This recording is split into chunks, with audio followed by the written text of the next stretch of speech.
Bali yan ang original na koneksyon ng ating kakabitan. Fuji Denso chiller. Yan yung original na koneksyon doon. Yung 1, 2, 3. Yung 2 and 3, yung 2 yun yung line 1 at yung 3 yun yung line 2 o yung neutral. Pagkatapos yung 2 at saka 1, yun yung kanyang contact point. Yan. Sa ikakabit nating STC, yan STC 1000, mapapansin natin na yung 1 and 2, yun yung kanyang power supply.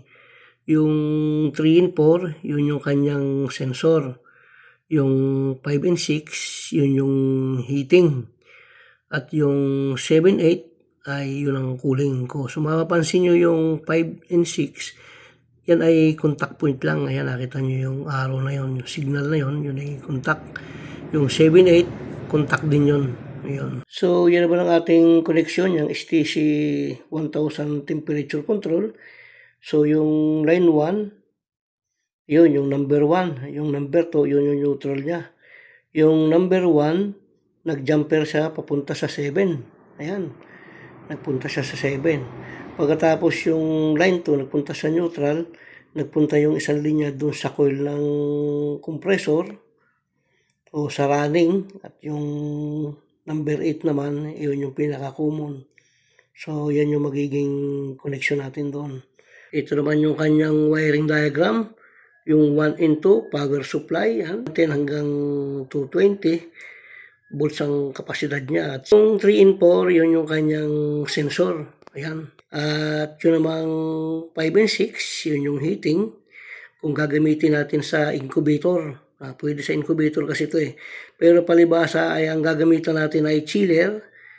Ay ayan nga, ang ginamit natin ay 7-8, yun yung kanyang cooling. Ulitin natin ang ating connection. So yan, color code tayo. Yan, yung kulay blue at saka brown ang ginamit natin. Yan, nagtuloy siya dito sa plug. Ayan. So yung kulay blue na yan, tsaka yung brown. So, yung isang linya natin ng brown na yan, yan ay nagpunta dito, number 7. So, number 7, ang connection niya, yun o. Yan, ito naman yung number 8. Yan, yung kabilang yan, ayan. So, yung brown, na nanggaling sa line 1, ayan, line 1, tumuloy siya dun sa number 7. Pagkatapos yan namang blue, yan yung ating line 2, ayan o. Yan yung line 2 natin. Yan siya nakalagay sa ilalim. Ayan. Yung number 2, ayan o. Tumuloy muna yan dun sa, yung isang linya niyan, ayan o. Yan. Tumuloy siya dun sa ilaw. Ayan, dito sa bumbilya natin. Ayan. Tumuloy siya dyan. Yung isang linya niyan, ayan. Ayan. Tapos yung isang linya niya, nagtuloy dito sa line 2. Ayan. Bali, ang nangyari sa kanya, yung line 2 na yan, ay dumaan siya dun sa contact. Ngayon, yan ang magti-trigger para mag-on-off ito sa pamamagitan naman ng sensor. Ayan. So, ating panda rin para makita natin. So, malinaw na ang ating connection. Ayan, o.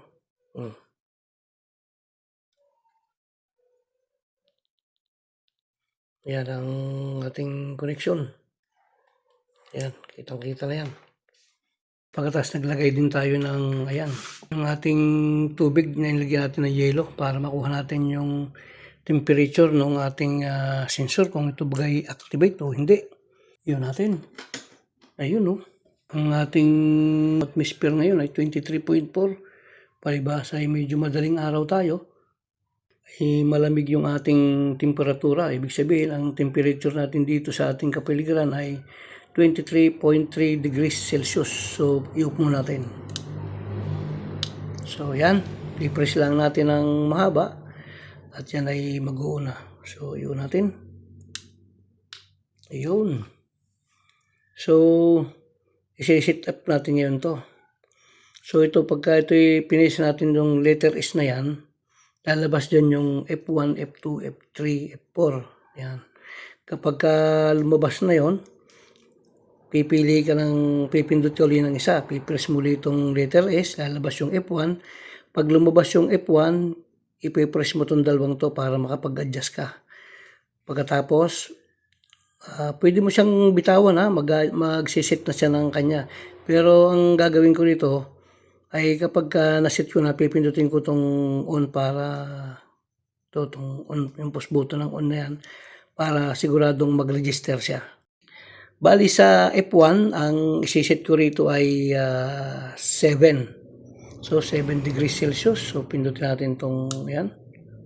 Ayun, sabay press agad, mabilis. Ayun. Press natin dito. Yan, press. Ayun, nakapag-set ako ng 7 degrees Celsius. So press uli. F2, magsisit naman ako ng 3. F2. Yun, 3 ang nasa F2. Sa F3 naman tayo. Magsisit ako ng 8. So maglilista tayo. So yan ang record natin bago natin siya mamaya ipapainal pagkatapos ng ating testingan. So reviewin natin. So i-up natin. Tingnan natin kung makuha natin yung ating setup. Ayan. Sabay hihigpitan natin itong bumbil natin para iilaw na siya. So i-press ulit natin. Ayun. So i-check natin ngayon yung ating F1, F2. So sa F1 meron tayong 7 degrees Celsius. Doon siya mag-go-off sa 7. At ang kanyang pagitan ay 3. Ayan. 3 degrees Celsius. So obserbahan natin. Ilalagay natin tong ating probe sa yellow. Titingnan natin kung mag-u-off siya sa 7. Ayun, no.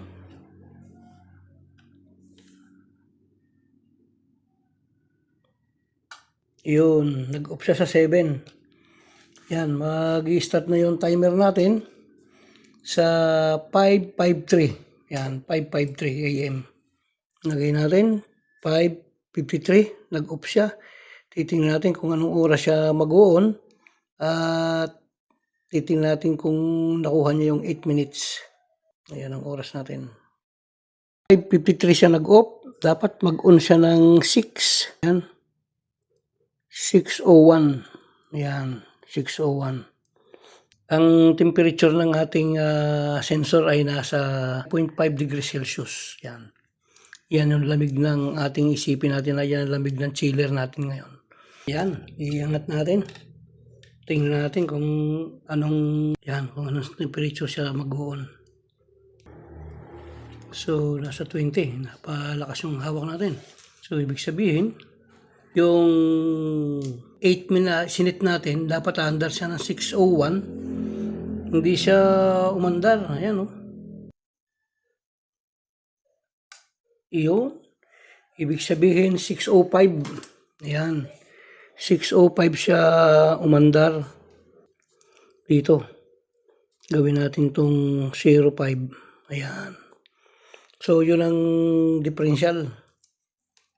Pagmula sa 5:53, umandar siya ng 6:05. Ayan.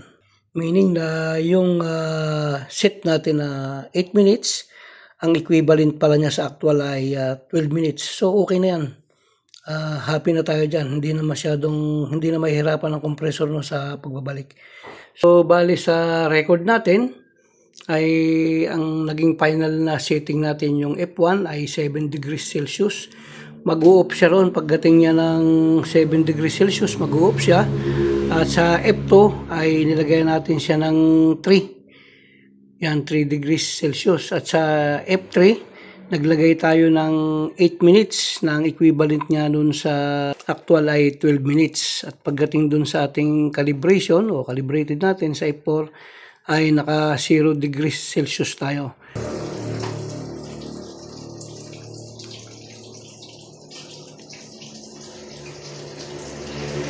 God bless everyone at nandito nga tayo doon sa continuation ng ating Fuji Denso. Yan. Bali ang problema nito ay kumakapal yung yelo niya. Ayan, oh. Dahil nga sa hindi siya nag-automatic. Ayan, hanggang ilalim. Ayun, oh. Dahil hindi nga siya nag-automatic, kaya ang gagawin natin ay papalitan natin to. Yan, papalitan natin siya ng STC 1000 temperature control. Bali ito, kahit anong pindot mo, ayan oh. Oh, wala oh. Ayun, sinukat na. Sinukat na ng ating Kuya Belo. Ayan, hala.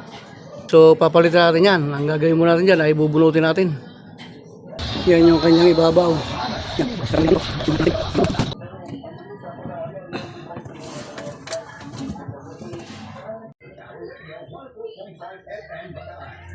So, yan siya. So, ito yung sa ating bago. Ayan. Ito naman yung kanya. Ayan. So, dahil ito ay terminal, ang gagawin natin ay puputulin natin dito. Dahil itong sa atin, socket type to eh. So, puputulin natin ito. Ayun. Kanya, ang ginamit niya ay brown yung kanyang line 1. Ayan. Ayan o. Line 1. Ayun neutral. So, ito rin yung gagamitin nating line 1. So, yun. Yung brown natin, ilagay natin sa line 1. Ayan o. Line 1 sa jumper nating line 1 na tumakbo dun sa number 7. Ayun, number 7. Ayan, 7 yan. So, dito sa original, ang brown ay, ayan, yan yung line 1 at yung blue yun ang neutral o yung line 2. So, sa ginawa natin, ay ganyan din, ayan. So, yun, palibasa yung black, ayan, yung black natin, pumunta siya dito sa contact point, ayun, yung contact point na yun. Tapos yung 2, yun yung line 1, line 2. So, okay na. So, ito naman yung sa atin. Yung line 1 natin, ayan, yung brown. Na brown din sa kanya. Yung line 2 natin dito, ay neutral din sa kanya, line 2 rin. At yung ating black, ayan, na nagpunta dun sa contact point, nilagay natin sa 7-8. So, ayun siya. O, ayan, okay na. Una yung paso natin, ikakabit na natin. So, yun. Pinasok natin dun sa butas yung kanyang thermostat, ayun. Ang kanyang sensor. Ayan. Ayan na yung kasa niya ngayon. Siguraduhin lang natin mahigpit yung ating mga sakit. Ayan. Nilagay na rin natin yung ating lock. So, ayan na. Iuuna natin siya. Para magkaalaman kung ano mangyayari sa kanya. So yun, nakakakuha tayo ng temperature niya 16.8 degrees Celsius. Ayan. So yun, wandar na siya. O, ayan o. So, hintayin natin.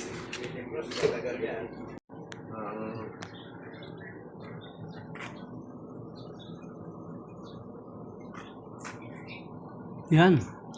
Nasa 8.4 na siya. 8.4 degrees Celsius. Ang tiling ng compressor nito.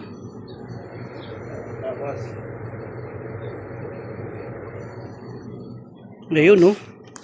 So, dito po natapos muli yung ating isang project na isang Pujidenso. Ayan. Na pinalitan niya natin ng temperature control. So, okay na siya. At maraming po salamat sa lahat ng inyong pagsuporta sa akin, pag-like at pag-share. Yung mga hindi pa nagsusubscribe, pakisubscribe na rin po. So maraming po salamat at isang mapagpalang araw po sa ating lahat. Mga po biyaya at pagpala ng ating Panginoon ay sumating lahat. Maraming po salamat. God bless po.